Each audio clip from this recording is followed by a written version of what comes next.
घर के सारे काम प्रॉपर और टाइमली मैनेज करने के लिए हमारा energy level always up to the mark नहीं होता।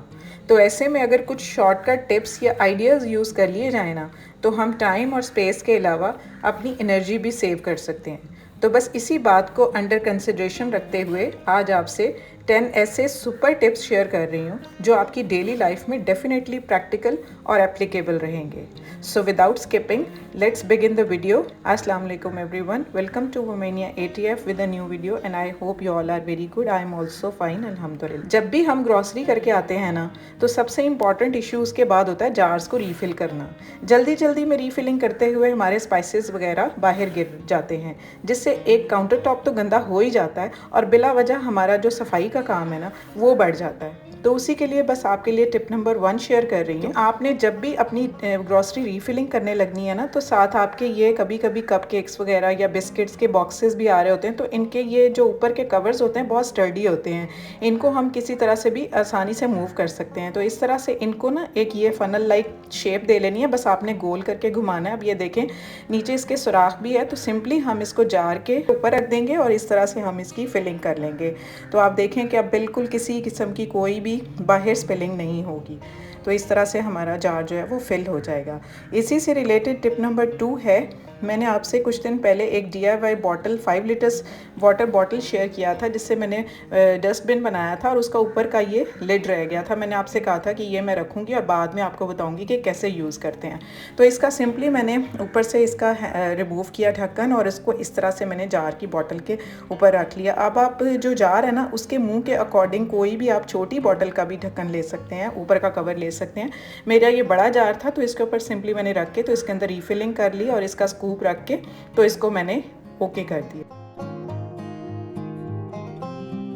टिप नंबर 3 है हमारी, जब हम आजकल वैसे भी सर्दियां शुरू हो गई हैं, तो अंडे तो डेफिनेटली बॉयल होंगे। मेरे घर में तो डेली बॉयल होते हैं। तो इनको जो है छिलका उतारने का जो है ना, काफ़ी कोफ्त रहती है। कभी कभी ना हम उतारते हुए बड़ी मुश्किल पेश आ रही होती है। तो उसके लिए एक सिंपल सी टिप आपके साथ शेयर करने लगी हूँ कि ठंडे पानी से निकालने के बाद जब आपके अंडे बॉयल हो जाए ना, तो इनको इस तरह से आपने किसी भी अपने बॉक्स में ले लेना है, जिसका एक अच्छा सा ऊपर का इसका ढक्कन हो, टाइट सा ढक्कन हो। उसके अंदर इसको रख के तो अच्छे से शेक कर लेना आपने। 1 से 2 मिनट के लिए आपने चारों तरफ से शेक करना है इसको। और शेक करने के बाद अब आप इसका लिड रिमूव करेंगे ना, तो आप देखेंगे आपका काम हाफ तो डन हो गया होगा। ये देखें ज़रा कितना ढीला हो गया इसका छिलका। आराम से मैंने इसको ऊपर से इसकी क्लीनिंग कर दी है और ये बिल्कुल क्लियर हो गया है। इसी तरह से दूसरा जो है अंडा, आप देखें तो उसका तो छिलका ऑलमोस्ट ही रिमूव हो ही चुका है। उसको तो मैंने कुछ भी नहीं किया, सिंपली उसके ऊपर से जो एग शेल्स रह गए हुए थे थोड़े से, वो रिमूव करके तो इसके साथ मैंने अपनी ये जो एग है उसकी क्लीनिंग कर लिया। तो है ना ज़बरदस्त आइडिया। आपको ज़रा सी भी मेहनत नहीं करनी पड़ी, एनर्जी लेवल्स भी नहीं अपने वेस्ट करने पड़े और काम भी हो गया। तो समटाइम्स हमारा ये जो रोटी सेकने वाला जो टूल है ना, ये बड़ा काम का होता है। आजकल तो वैसे ये काम का नहीं रहा, क्योंकि आजकल तो अवॉइड हम करते हैं इस तरह ऊपर रोटी सेकने के। तो ये काफ़ी देर से मेरे पास ऐसे वेस्ट ही पड़ा हुआ था। मैंने कहा इसका कुछ जुगाड़ लगाऊं कि इसको मैं किस तरह से और पर्पस के लिए यूज़ कर सकती हूँ। तो उसी से रिलेटेड नेक्स्ट स्टेप नंबर 4 आपसे शेयर कर रही हूँ कि जब आपने रोटी सेकनी है ना, तो उसको तो बिल्कुल यूज़ नहीं करना। आपने कोई भी किचन नैपकिन लेकर हल्का सा उसको प्रेस करते जाना और तवे के ऊपर ही आपने इस तरह से रोटी सेकनी है। ये तो आप नॉर्मली करते हैं। तो टिप नंबर 5 इससे रिलेटेड है कि अगर आपके पास किचन नैपकिन आइटम्स कभी धोया हुआ नहीं होता, अवेलेबल नहीं होता, या आप जल्दी में होते हैं, तो ये जो हमारा साग घोटने वाला टूल होता है ना, ये बड़ा काम का होता है। इससे हल्का हल्का प्रेस करें तो हमारी रोटी जो है वो डन हो जाती है। तो टिप नंबर 6 है उसी रोटी बनाने वाले टूल से, जो कि अब वेस्ट हो चुका है, जिसको एट टाइम्स हम यूज़ नहीं कर रहे। तो इसके ऊपर मैंने ना अपनी सारी ज्वेलरी जो है वो ऑर्गेनाइज़ कर दी है। बड़ा ज़बरदस्त रहा है, ये देखने में भी बड़ी अच्छी लग रही है। उसके ऊपर हुक एरिया है, जिसको मैं कहीं पे भी जाके बाद में हैंग भी कर दूँगी अपनी कबर्ड में या कहीं पे भी। तो ये मेरी ज्वेलरी है, प्रॉपरली ऑर्गेनाइज हो गई है और देखने में भी अच्छी लग रही है। तो ये मेरा काम में आ गया और इस तरह ही वेस्ट पड़ा हुआ था। तकरीबन 1-1.5 साल से इसी तरह से ये वेस्ट पड़ा हुआ था, जिसको मैं काम में ले आई। तो नेक्स्ट टिप भी इसी से रिलेटेड है कि अगर आप ज्वेलरी इसके ऊपर ऑर्गेनाइज नहीं करना चाहते, तो अपने जितने भी हेयर एसेसरीज है ना, पोनी, स्केचर वगैरह, आप उसके ऊपर अरेंज करके वो भी रख दें। तो एट टाइम्स उनको भी आप कहीं पे भी अपनी कबर्ड में या कहीं ड्रेसिंग टेबल के पास आप उसको हैंग करके रख सकते हैं। टिप नंबर 8 हमारी जो है वो टूथपिक से रिलेटेड है। जब ये टूथपिक्स इस तरह के छोटे छोटे बॉक्सेस में आ रही होती है तो ये बॉक्सेस भी बड़े काम के होते हैं। कोई भी चीज़ वेस्ट नहीं होती। सबसे पहली बात तो ये कि इसके ऊपर एक सुराख बना होता है जिसके अंदर से हम पिक्स आसानी से निकाल लेते हैं। तो जब ये खाली हो जाता है ना तो आपने इसको वेस्ट नहीं करना। इसके अंदर आपने क्या करना है कि आपके घर में जितनी भी सुइयाँ या नीडल्स आप यूज़ करते हैं ना, उनको कोई जगह नहीं होती तो उनको हम सिंपली इसके अंदर डाल दें। डालने के बाद जब हमने निकालना होगा ना तो हमारे लिए ईजी हो जाएगा। एक तो ये ऑर्गेनाइज हो जाएंगी, सेफ़ हो जाएंगी, किसी को इस तरह चुभेंगी नहीं, लगेंगी नहीं और आराम से इस तरह से निकल भी आएंगी और नेक्स्ट यूज़ के लिए ये प्रॉपर ऑर्गेनाइज़र बन जाएगा।